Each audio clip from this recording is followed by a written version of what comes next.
సిరిసిల్ల జిల్లాలో దారుణం జరిగింది. క్షణికావేశంలో భార్యని చంపి ఉరివేసుకొని మృతి చెందాడు భర్త. భార్య ముఖంపై బలమైన ఆయుధంతో కొట్టి చంపాడు రాజేశం.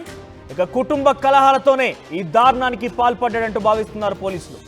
2 కిడ్నీలు చెడిపోవడంతో డయాలిసిస్ చేయించుకుంటున్నారు రాజేశం. అయితే 6 నెలలుగా ఉద్యోగం చేయకపోవడంతో తరచూ ఇంట్లో గొడవలు జరుగుతూ ఉండేది.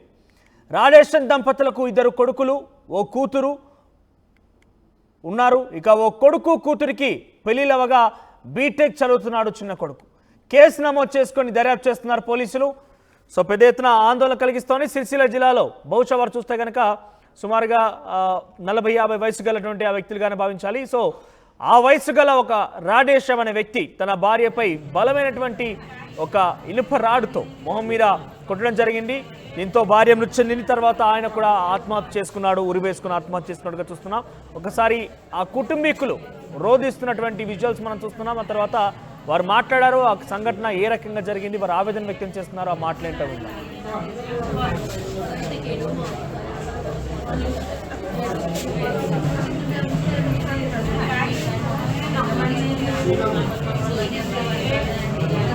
బతకన్నాము పోరగాళ్ళము మాకేమెరుక మా అమ్మతో నేను ఎట్లా బతకాలి మా అమ్మ పోరగాళ్ళు మాకేమెరుక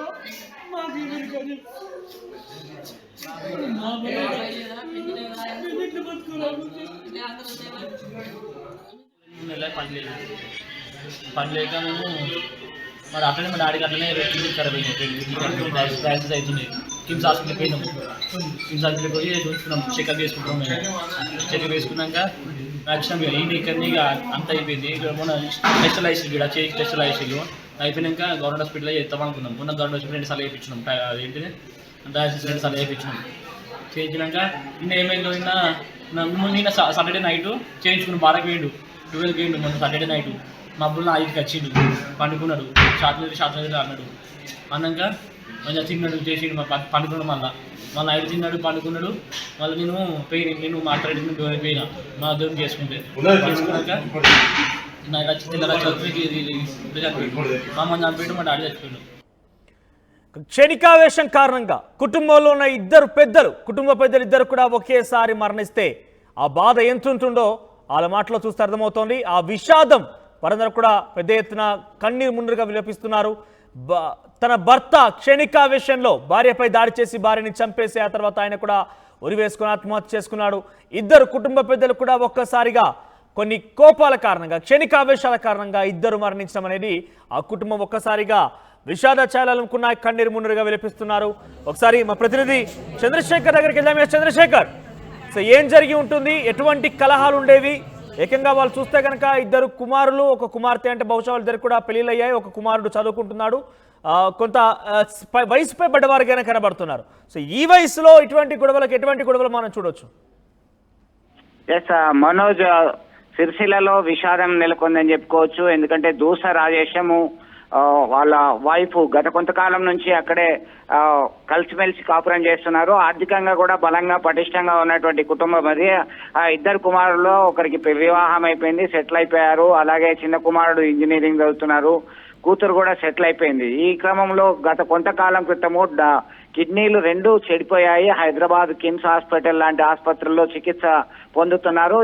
ఈ మధ్య కాలంలో సాంఖ్యాలన్నీ కూడా ఆగిపోయినాయి. ఆర్థికంగా వెసులుబాటు కావట్లేదు. అంటే స్థిరాస్తులన్నీ కూడా ఉన్నప్పటికీ కూడా ఆర్థికంగా వెసులుబాటు కావట్లేదని చెప్పేసి గొడవలు ప్రారంభమయ్యాయి. ఈ క్రమంలో ఆయన మద్యానికి బానిస అయినట్టుగా సమాచారం ఉంటుంది. దీనిలో డబ్బులు ఇవ్వాలి వైద్యానికి అంటే నువ్వు వైద్యం ఖర్చుల కొరికి వినియోగించట్లేదు, మద్యానికి బానిస అయిపోయావు, ఇప్పటికీ ఆరోగ్యం బాగలేదు అని చెప్పేసి చెప్తుండేది. ఈ క్రమంలోనే క్షణికావేశానికి గురైనటువంటి భర్త తన భార్యని హతమార్చాడు. ఆ తర్వాత ఆయన సూసైడ్ చేసుకున్నటువంటి పరిస్థితి కలకలం రేపుతుంది. ఆ సమాచారం అందుకున్నటువంటి వెంటనే ఆ కుమారుడు బోనాల పండుగకి అత్తగారింటికి వెళ్ళాడు. ఆ సమాచారం అందుకున్నాగానే హుటాహుటిన తిరిగి వచ్చాడు. స్థానికులు ఇచ్చినటువంటి సమాచారం మేరకి పోలీసులు రంగంలో దిగి అన్ని కోణాల్లో విచారణ జరుపుతున్నారు. మనోజ్, మొత్తం మీద కుటుంబ పెద్దలు 2 కూడా ఒకేసారి ప్రాణాలు విడవడంతోనే ఆ కుటుంబానికి పెద్ద దిక్కు లేకుండా పోయింది.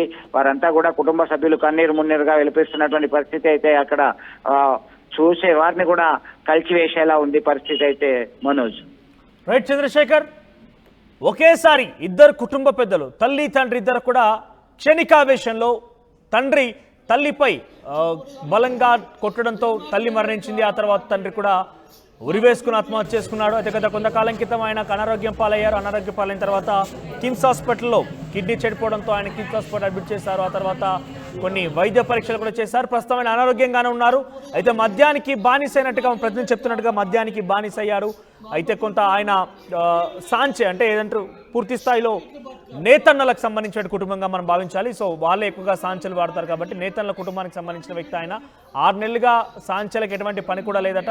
ఆర్థికంగా ఇబ్బందులు కూడా ఉన్నాయి. ఆర్థిక ఇబ్బందుల కారణంగా ఆయన తరచుగా గొడవ పడుతూ ఉండేవారు. ఇంట్లో కూడా గొడవలు జరుగుతూ ఉండేవి. భార్యని కొన్ని డబ్బులు కావాలని అడిగినప్పుడు భార్య ఇవ్వడం నిరాకరించిందంటూ తెలుస్తున్న సమాచారం. దీంతో ఆయన భార్యపై దాడి చేసి భార్యని చంపేశాడు. ఆ తర్వాత ఆయన కూడా ఆత్మహత్య చేసుకున్నారు. సో ఈ ఘటన సిరిసిల్ల జిల్లాలో చోటు చేసుకుంది. ఒక్కసారిగా కుటుంబ పెద్దలిద్దరు కూడా తమని వదిలి వెళ్ళడం అనేది ఆ కుటుంబం మొత్తం కూడా విషాద ఛాయలు అలుముకున్నాయి. అందరినీ కూడా కలిచివేస్తోంది ఈ వార్త. ఎట్లా బతకాలి బాబాయ్? మాకు 2-3 నెలలు పని లేక మేము మరి అట్లనే మా డాడీకి అట్లనే కిడ్నీ ఖరాబ్ అయినాయి. డయాలసిస్ అవుతున్నాయి. కిమ్స్ హాస్పిటల్కి పోయినాము. కిమ్స్ హాస్పిటల్కి పోయి చూసుకున్నాం. చెకప్ చేసుకుంటాం. మేము చెకప్ వేసుకున్నాక వచ్చినాం. ఇక్కడిని ఇక అంత అయిపోయింది. ఇక్కడ మొన్న టెస్టులు వేసి ఇక్కడ చేసి టెస్టులు వేసి అయిపోయినాక గవర్నమెంట్ హాస్పిటల్లో చేస్తాం అనుకున్నాం. మొన్న గవర్నమెంట్ హాస్పిటల్ 2 సార్లు వేయించినాం. అదేంటిది డయాలసిస్ 2 సార్లు వేయించినాం. చేయించినాక నిన్న ఏమైందో నిన్న సాటర్డే నైట్ చేయించుకున్నాం. 12కి వేయండు 12కి వేయండు. మొన్న సాటర్డే నైట్ మబ్బుల్లో 5కి వచ్చిండు. పండుకున్నాడు.